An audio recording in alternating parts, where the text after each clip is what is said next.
31 SEC Whistleblower Award denials in a row, what it means for the future of the SEC Whistleblower Program. Hi, I'm attorney Jason T. Brown, former FBI Special Agent and Legal Advisor and head of the prominent whistleblower law firm Brown LLC. We fight for your rights. Brown LLC has the privilege of representing an SEC whistleblower whose courageous actions led to a monumental $100 million SEC enforcement action against one of the biggest names in the accounting world, Ernst Young. This SEC case, one of the largest penalties ever imposed on an accounting firm, if not the largest, followed years of alleged unethical practices, including allowing auditors to cheat on professional exams and violating other industry standards and norms. But there's twists to the story that may surprise you. Stay tuned to find out who the whistleblower is and whether they received the reward they were hoping for. The SEC's whistleblower program has been instrumental in bringing justice and equity to the financial markets. I'm saying equity not from an economic sense, but keeping securities violations at bay. It rewards individuals who expose securities violations that lead to enforcement actions. However, the program has become more challenging every day for whistleblowers to navigate, especially when people file it without an attorney, and as the SEC has become more stringent about the information required and the processes to secure a successful claim.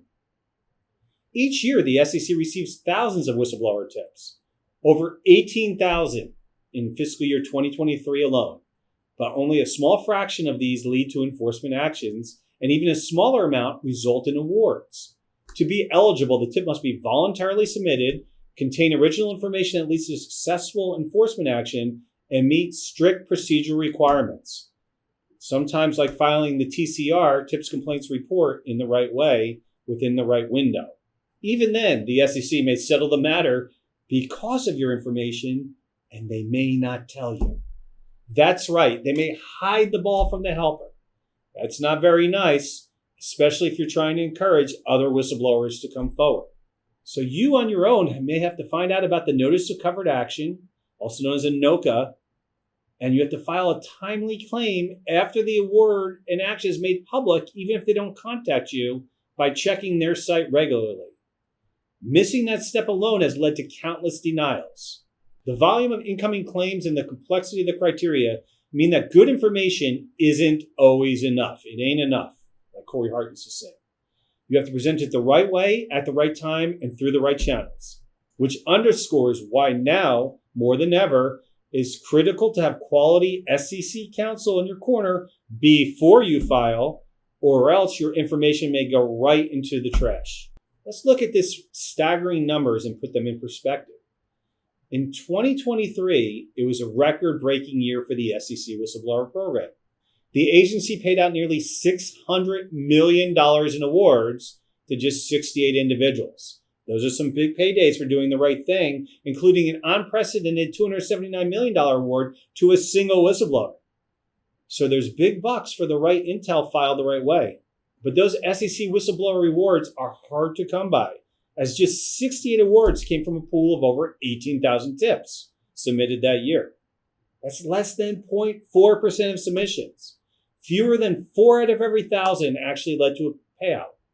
Put another way, 1 in every 265 tips resulted in an award. So if there's only 1 tip a day, that's 1.5 a year.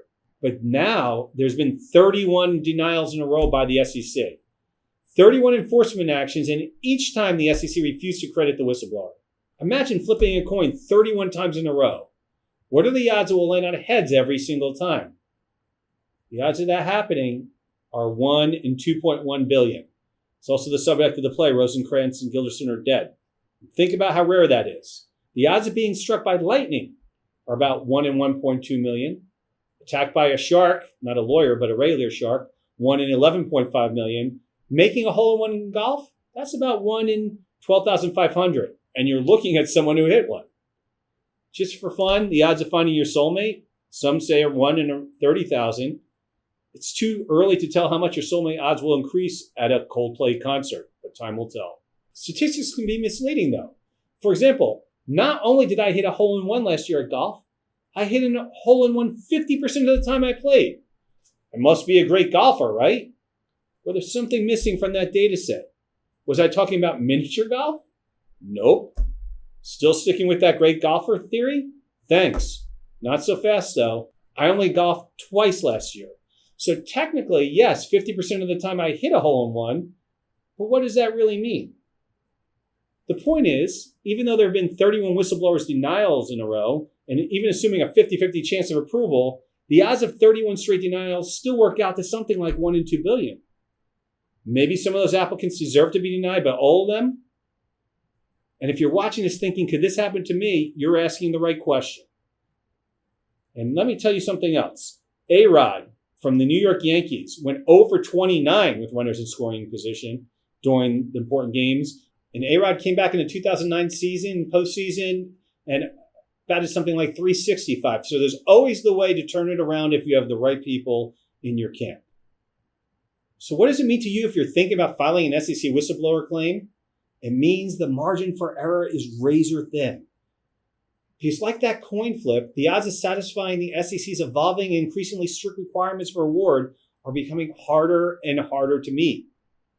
Even when the whistleblower has information critical to the enforcement action, the SEC's new interpretation of the rules often mean the whistleblower doesn't meet the technical threshold for an award, so you better make sure you dot your I's and cross your T's to hit all those technicalities.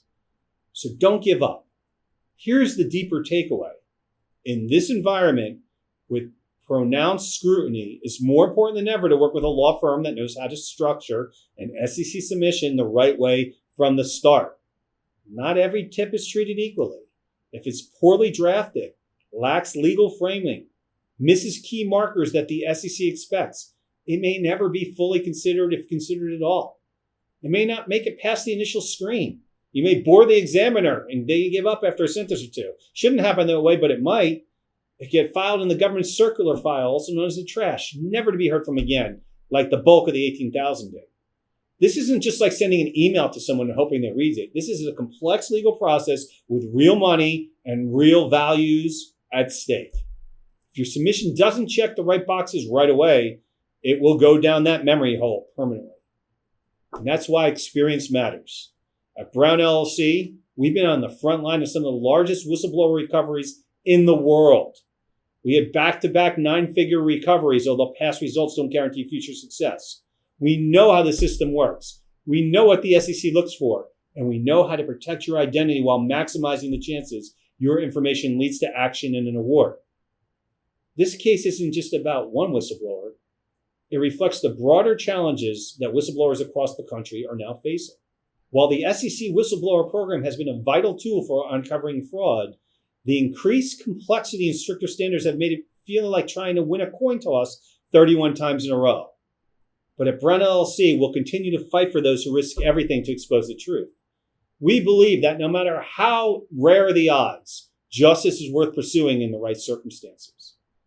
I started by telling you about our $100 million SEC whistleblower case. I told you we may speak about who is our whistleblower. I'll let you in on a little secret. They're anonymous. Just like you can be if you file your SEC matter the right way. They're still anonymous for a case update while we're battling it out in the circuit court, whether they're entitled to an award, when the SEC itself ostensibly concedes the covered action was based on their tip. So what's the problem? Why aren't they paying right away? Why are they denying 31 in a row? Well, they still might. And the results of that particular case are a story for another day. But if you're thinking about blowing the whistle, the key is don't do it alone. You need someone in your corner who knows the fight, who's taken on giants before, and knows how to win. At Brown LLC, we stand tall with whistleblowers. Call us confidentially at 877-561-0000. It costs you nothing to ask, but it might cost you everything if you don't. Thanks for listening. And if you have a question you want answered or a comment, you can leave it below, but don't leave anything confidential. You can reach out to us directly, and we will get back to you. We provide free confidential consultations about SEC or other whistleblower matters. Call our office. We're here to help.